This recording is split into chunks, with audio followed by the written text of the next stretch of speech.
We have Mario present. He already spoke during public comment. No, this is Wasn't he already for this? Hey, Mario, you were already, you No, already I had your spoke, turn. no, I spoke on 10.1 Alright.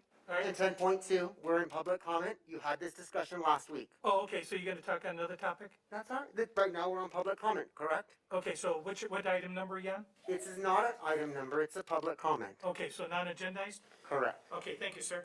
Go ahead. Lacrete, Alberta, population 3,500, defied the odds and did not shut down amid the pandemic that has crippled the rest of the world. They are 7 hours away from their governing seat of power and the draconian enforcement of mandates or authorities who enforce them. This tightly knit community chose to stand together rather than apart in isolation. Often called the Mennonite capital of the North, similar to the Amish, they put their faith in God over all else. Grace Life Church, the second largest faith in the community, feels similarly and also resisted the lockdowns. Their faith calls them to meet uncovered every week and did not forsake in-person fellowship at the request of county governance. Faith encouraged this community to defy the laws of man when the laws of man are unjust, and defy they did.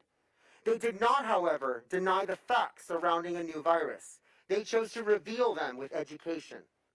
Chambers of commerce, school districts, and city councils around the world didn't resist the shutdowns. Instead, they sought reimbursement for lost days and added expenses like masks for employees.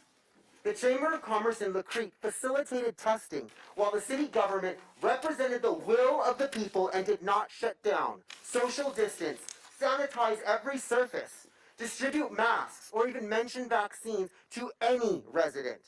The entire community continued life as normal. The city council, school boards, and local chamber of commerce all honored the will of the people by staying open as the county and state of Alberta incentivized vaccination with $100. Meanwhile, the chamber of commerce partnered with a private testing firm for the community. Rebel News reporter Sheila Gunn Reid is double vaccinated and regularly tests antibodies with a friend who is not vaccinated and who has recovered from the disease.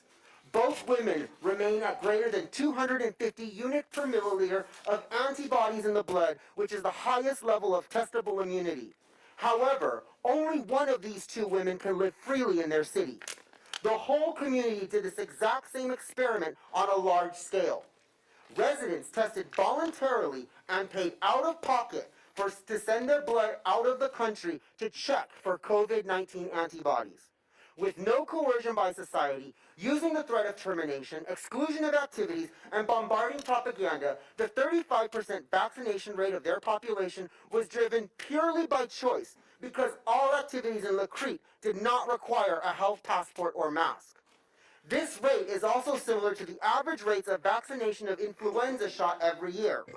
1 in 3 residents chose to participate in the 2-year study, and of the 1,200 volunteers, 991 were unvaccinated. 89% of the unvaccinated population showed a response to COVID-19 and recovery with measurable spike proteins. Okay. This head of testing facility agreed that the community of Lacrete officially reached herd immunity without a shutdown.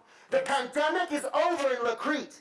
How long until it reaches the rest of the world or Palmdale?